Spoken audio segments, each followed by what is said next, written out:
Ollie was taking a tour of the Briar's ice cream factory. Now, they do their ice cream in big batches because they sell a lot of it. As they just walked by a big vat, the tour guide said, and that one right now is making mint chocolate chip ice cream. It's one of our best sellers and one of my personal favorites. We actually make 4 different varieties of mint chocolate chip ice cream. And right as he finished that sentence, there's a loud creak. It got louder and louder.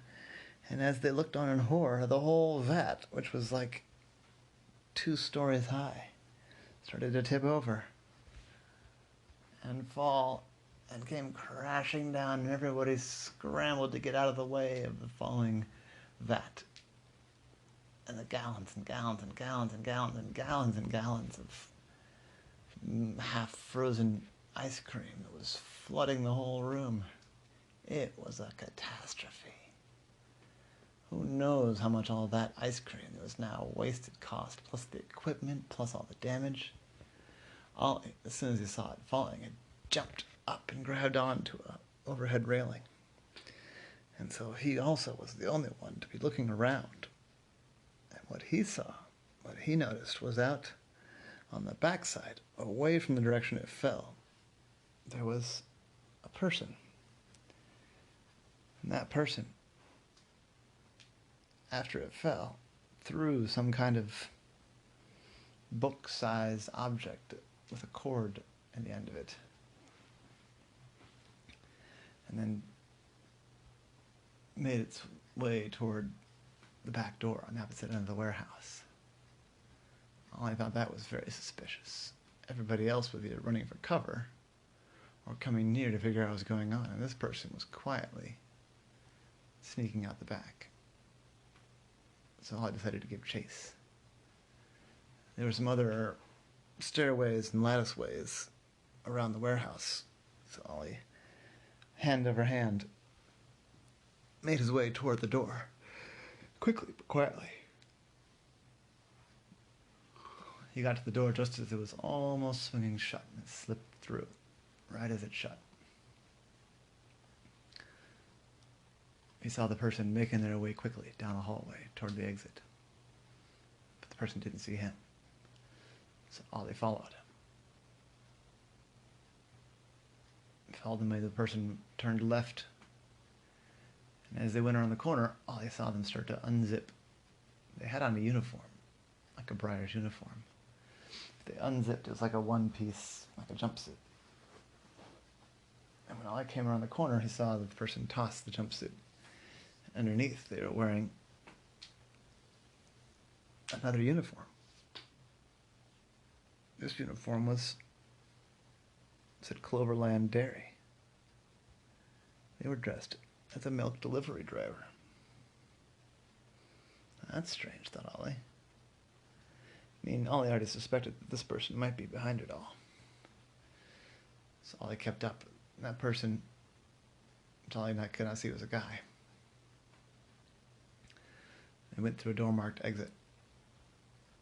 Ollie rushed to catch up before the door shut and slipped out just behind the person. The person was making their way across the parking lot, not to a milk delivery truck, but just to a waiting car. They wrote down the license plate real quick. But he knew he was running out of options. This person was going to get away. The saboteur. So they ran. But to Ollie's dismay, there was somebody else in the car. And they said, "Jim, move it, there's somebody following you." And the person in the changed uniform looked around and saw Ollie running his way, and this person, Jim, started running. The door of the car flung open, and Jim jumped in and closed the door as fast as he could. Ollie heard the engine turning, and he ran as fast as he could, which is pretty fast. And he jumped and suckered onto the back of the car, and the car pulled away. I could hear him talking. "Where'd it go? Where'd it go? I don't see where it went." Do you think we lost it? I don't know. I don't know. What was it? I didn't get a good look. I don't know either. It looked like an octopus. I don't know. Oh no, an octopus. Seriously? See, it looked like an octopus. I said, yeah? Why? So there's an octopus detective in this town. He's really tenacious. I hope it wasn't him. I hope it wasn't him. Well, we gotta get out of here, that's for sure. They're gonna start looking real soon. Did you get rid of the grinder?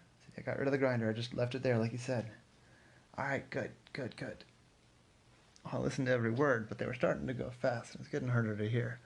Ollie knew he needed a more secure place to hang on. So we had to get further away from the door so we could hang on better. The open window, I mean. He went around back. There's a little nook where the license plate was, and Ollie found some stuff to hang on to there. And they drove.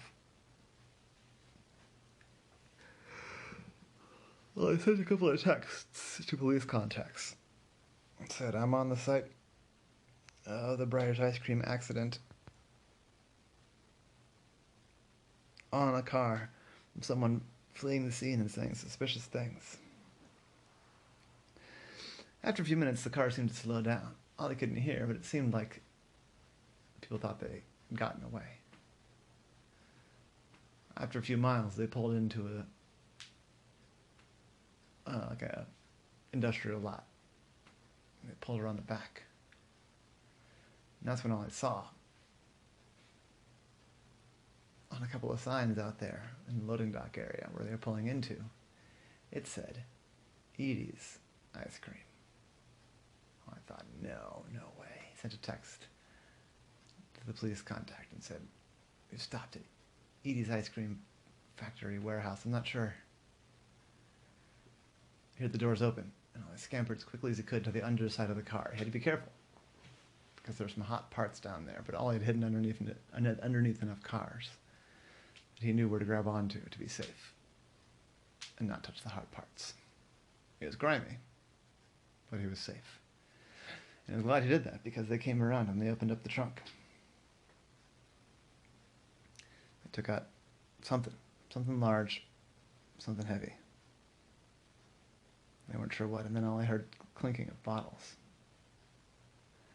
And the trunk closed with a thump, and they saw them walking away toward the building. And they went in an entrance near the loading dock, and the door closed. I dropped to the ground and looked to see if he had any messages back from the police contact. Nothing. I just better go on my own. Stop. He noticed above the door they went in, there was a ventilation panel. He thought, I bet I can squeeze my way in there. So he made his way there. The trickiest part actually was he was wearing a little bag that had his phone and his wallet in. The hardest part was really getting that through. And then all I realized, I know what I can do. He squeezed himself through and left the bag behind. Then he opened the door from the other side and pulled the bag in with him.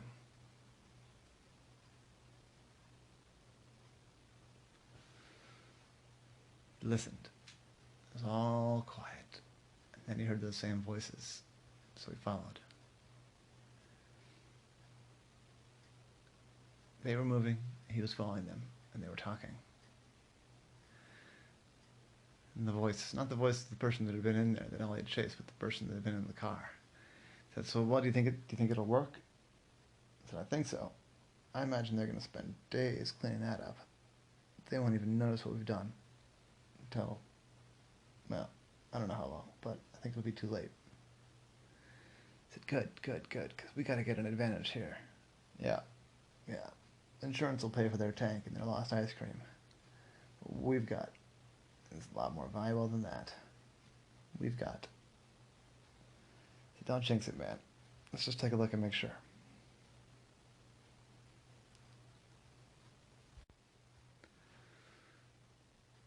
They went into an office. But they didn't close the door. Why would they? They were home safe. Or so they thought. Ollie was just outside the door listening. I said, all right, open it up. Let's see what we got here. You heard a click. A briefcase. And the sound of a briefcase opening. And the rustling of papers. I said, yep. I've got it all here. All the recipes, all the trade secrets. There's even some like process stuff here. I guess looks like this is about how they get it so smooth.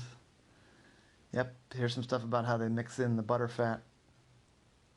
Yeah, I think I got most of the important stuff. And yep, here's the one. Here's the one I really wanted. I mean, this is all good, but here's the one I really wanted. I said, yeah, what's that? It's the mint chocolate chip recipe. It's the tricks for how they get that flavor and how they get that, you know, the thin swirls of chocolate, not the chunks of chocolate, but like the chocolate shavings. Oh, I see how they did it. All right. Now we're going to come out. This is going to be good. Today's the day Edie's gets the edge on Briars. No, I thought quietly to himself, I'm not sure it is. Because he had been recording that whole thing. The whole conversation. And he kept recording. As they kept talking about all the useful information they'd just stolen. When it seemed like they were done, they said, all right, let's close this up. Put it in the safe there. They heard noises that sounded like someone closing a briefcase and put it in the safe. And then he heard bottles clinking and bottles opening. He said, well, here's to us. Food industry's a cutthroat game, and I think we just made a winning play. And heard them cheers. And heard them both sit down heavily. I said, all right, so tomorrow the work begins. So what do you mean? I thought that was the hard work. I said, well, yeah, that was the hard work. That was the stressful work. Now we got to figure out how to incorporate all these trade secrets into our own process, but we got to do it carefully so they don't figure it out all at once. They don't see us all of a sudden copying all their stuff. You got to roll it out bit by bit. I said, I see what you mean. See, this is why you're the business guy. I've got the hands, I've got the sneakiness, but you've got the sneaky, like, tactics, the sneaky strategy. Said, yeah, no, we make a good team, you and I. Oh, he got a text that the police had just arrived. So he snuck out to let them in. He told them everything.